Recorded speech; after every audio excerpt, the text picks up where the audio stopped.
Depuis 2016, l'ONG Empowering Response Burundi ERB met en œuvre son programme de l'entrepreneuriat et de l'inclusion financière en vue de contribuer à la lutte contre la pauvreté des femmes et jeunes du monde rural. Les deux groupes constituent la majorité de la population et sont les acteurs actifs du développement au Burundi. Ils sont confrontés aux multiples défis pour se développer, notamment le difficile accès au crédit et aux emplois professionnels, insuffisance de connaissances. En particulier, les femmes accèdent difficilement à la terre et peinent à contrôler les ressources productives. Quant aux jeunes du milieu rural, en 2015, il était estimé que 65,3% de la main-d'œuvre était constituée d'une population jeune, âgée entre 20 et 24 ans, alors que le degré d'investissement pour la formation et l'insertion professionnelle est encore très insuffisant. Comparé aux jeunes hommes, les jeunes femmes ont nettement moins accès aux opportunités économiques et aux ressources productives. D'après l'enquête faite par le FIDA en 2016, le taux d'inclusion financière rurale est très faible au Burundi avec 8,5% des ruraux disposant d'un compte dans une institution financière en 2013 contre 23,6% au niveau national. ERB contribue à aider les jeunes et les femmes du monde rural à travers 3 axes importants, à savoir renforcement des capacités à travers les formations des jeunes en entrepreneuriat et l'élaboration des plans d'affaires, la structuration des jeunes en groupements coopératifs, la formation professionnelle des jeunes au métier pour renforcer leurs capacités à l'autopromotion, l'éducation financière et la création des groupes d'épargne et crédit à travers l'approche communautaire et solidaire VSLA, Village Saving Loans Associations. Dans l'exécution de ce programme de l'entrepreneuriat et l'inclusion financière, la durabilité et l'autopromotion des jeunes ayant subi des formations sur les métiers ou formations en coopérative sont rassurés par l'autofinancement à travers la formation sur l'épargne et crédit communautaire. L'activité de formation sur l'épargne et crédit communautaire à travers l'approche VSLA est devenue transversale presque tous nos projets pour que nous mettons en œuvre avec nos partenaires bailleurs de fonds. 1500 jeunes formés, groupés en associations de métiers, création et encadrement de 175 prêts coopératifs des jeunes et femmes, création et encadrement des 778 groupes VSLA avec 22 202 membres, les VSLA au service de la production et du développement de valeur chaîne pour 175 prêts coopératifs. Au total, au moins 1500 jeunes ont été formés sur l'entrepreneuriat et les métiers professionnels et ont initié les métiers professionnels sur la couture, soudure, transformation des fruits en jus, production de miel, etc. Les financements proviennent dans le premier temps dans leurs épargnes communautaires. Dans les activités liées à l'entrepreneuriat, au total 175 prêts coopératifs agricoles ont été créés et continuent de bénéficier des encadrements dans les provinces de Bubanza, Karuzi et Bujumbura rural. L'activité de constitution des groupes d'épargne et de crédit communautaire est une activité transversale pour les projets de sécurité alimentaire, de résilience et de bonne gouvernance que l'ONG ERB exécute en province de Bubanza, Cibitoke, Karuzi et Bujumbura rural.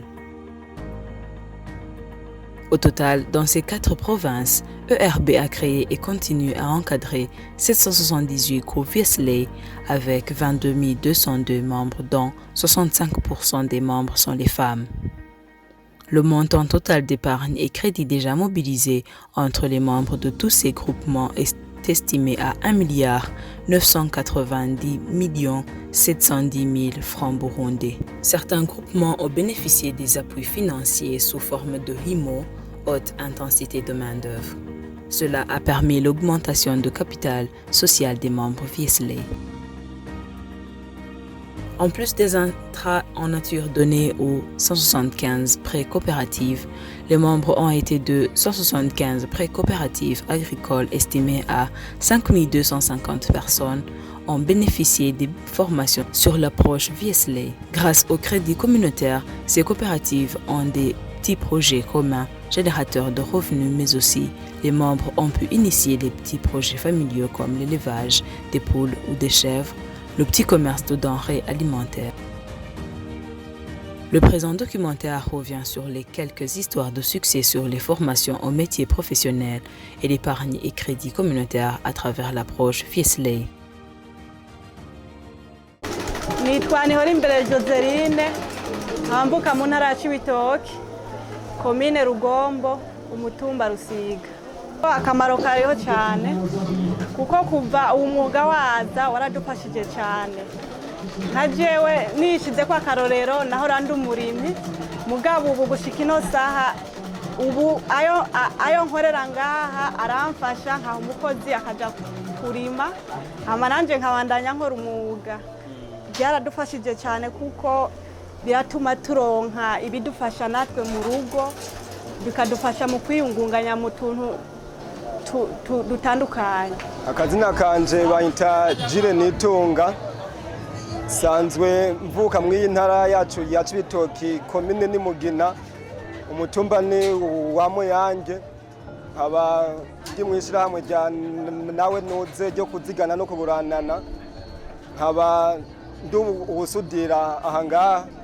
Icyo umariye kuko ubwa mbere ntarashobora kuza mu mworoye mwuga, hariyo ibyo twishinga bibi ibijanye n'urumoge, ibijanye n'ubusuma, ariko ubu ngubu aho nziye ngaha no kwiga uyu mwuga hari ico maze kubona aze kunguka, kuko hari igihe nshobora kuza ngaha nkatahana agasabune, kandi hari igihe nshobora no gutembera n'ahandi hantu nkaronka akaraka bivanye n'uyu mwuga ashoboye kuba no kwiga. Akamaro ni kanini cyane, ni byinshi. Ubu mu kibano noshobora kuvuga boshobora no guhiga nk'ibintu nk'abantu bubaka mu kibano, bagahiga nk'umuntu abakorera nk'inzugi cyangwa se amadirisha, bakarinda no kuja ahantu hakure. Ariko ubu ngubu aho mbaye nta wundi muntu bitabaza atari jewe nyene, ca mbanguka nkabakorera byo bipfuza neza cyane bivanye n'uko nabyize neza.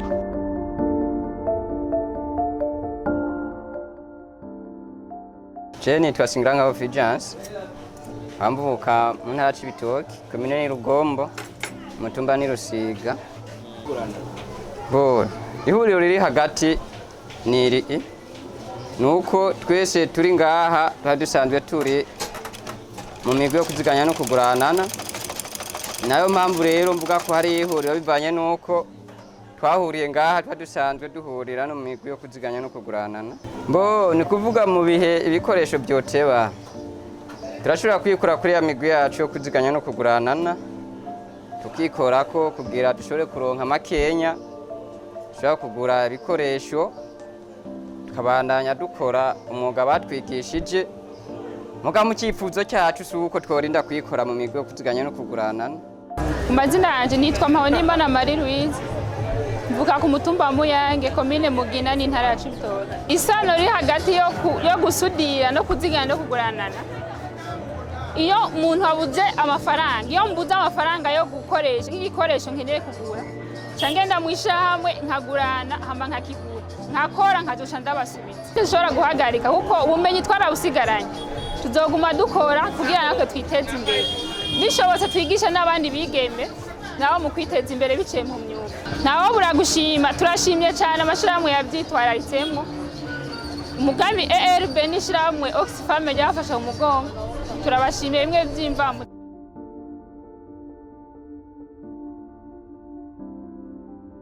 Jeni Twamanirakiza Virginie, nkamba ku mutumba Mparambo ya mbere, agacimbiri Rubuye, komine Rugombo, intara ya Cibitoke. Je nkinjira mu iryo shirahamwe ryo kuziganya no kuguranana, nabona mengo ni ibintu bisanzwe, ariko maze kuryinjira mu by'ukuri neza na neza naciye mbona ko atari ibintu bisanzwe, kuko natoye ingurane y'ibihumbi 10 ari mangeze kugira ngo ndandaze ndabe.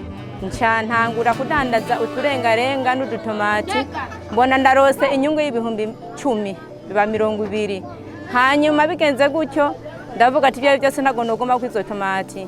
Hanyuma harageze igihe turagabura, tumaze kugabura ndonka ibihumbi 120.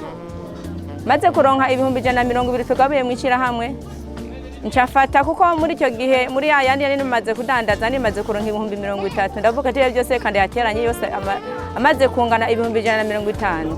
Nca niyumvira ati ntago noguma kuri ziya tomati nirengarenga. nca ndagenda mfata ibido y'amamesa ibagaje 1,500 nca ntangira kuza nyene ndadandaza buke buke. Ayo mamesa rero ko nayadandaza nuko naza nunguka, ayo nungutse nkaca nguramwo indobo y'amawoki nkaca nshira ngaho, nkaca ngura n'umunyu nkaca nshira ngaho, nkaca ngura n'amashu nkaca nshira ngaho. Byose by'ukuri byarampaye inyungu, ubu ndafise ibihumbi hafi 220. Ngo nitwa Hakizimana Pascal, bomba intara ni Cibitoke, komine ni Rugombo, izone ni Rugombo, umutumba ni Mparambo ya mbere.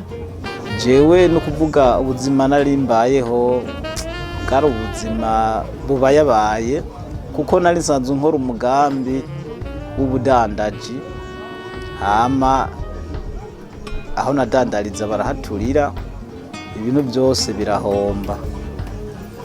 Bimaze guhomba ndiyungunganya, ndagurana udufaranga ku bagenzi, ndasubira ndubaka inzu iyi mubona turimo. Bo hageze aho ndayujuje n'ubundi cambura amahera yo kudandaza gusubira ngo nsubire ku kazi. Mbo sinzi ukumwe nabonye umudamu afise agatabo kanitse ko ishira hamwe ERB mu mugambi nyubahiriza igisata ca nawe nuze niyo nkingi y'iterambere. Ca ndamubaza ati mbega ako gatabo nanje ubona no karonka gute? Arampa umuco ambwira uti mwishira hamwe aho tukoranira hasigayemo agatabo kamwe, nawe bikunda woza tukakaguha. Bo ico gihe nca ndahakubitirayo barakanyereka, barakampa, bakampaye nanje nca ndinjira mu banywanyi. Bo ninjiye mu banywanyi nca ndatangura kuziganya. Ico gihe ntangoye kuziganya kabisa, nari nkenye cyane. Harageze aho ndabasaba ingurane. Bo ingurane ico gihe bampaye ibihumbi 50. Ibyo bihumbi 50 nagenda bidandaza, ndabiranguza kubera nsanzwe nkora ubudandaji nyene ubu mubona. Bo ndabiranguje ndabidandaza kabisa. Bo bibandanya byunguka, harageraho n'ubundi babinsaba ko nsubira kuyishura, ndayishura. Maze kuyishura n'ubundi baca bangurana yandi 150. Bo banguranye 150 nayo nyine ndayadandaza, nayo nyine arunguka. Haragera ikiringo cyo kuyishura, nayo nyine ndagenda ndayishura. Maze kuyishura baca baranduza ba 300. Ayo 300 nayo nyine ndayadandaza nayo nyine arunguka cyane gose. Nayo nyine haragera ikiringo cyo kuyasubiza, ndayasubiza. Mbo ico gihe naho nyine baca baranduza kandi kubera babona nkora neza kandi nonguka kandi nabo barabibona, baca bampa 500.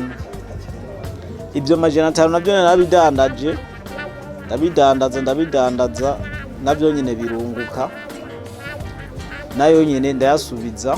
Maze kuyasubiza umwaka ucu bararangiye, hacagera mwigabura. Tumaze kugabura ico gihe naciye ndonka 430. Les premiers impacts durant les 5 ans de l'exécution du programme de l'entrepreneuriat et l'inclusion financière sont fort encourageants. L'accès au crédit et le renforcement des capacités des jeunes et femmes constituent la base d'intervention pour les aider à lutter contre la pauvreté.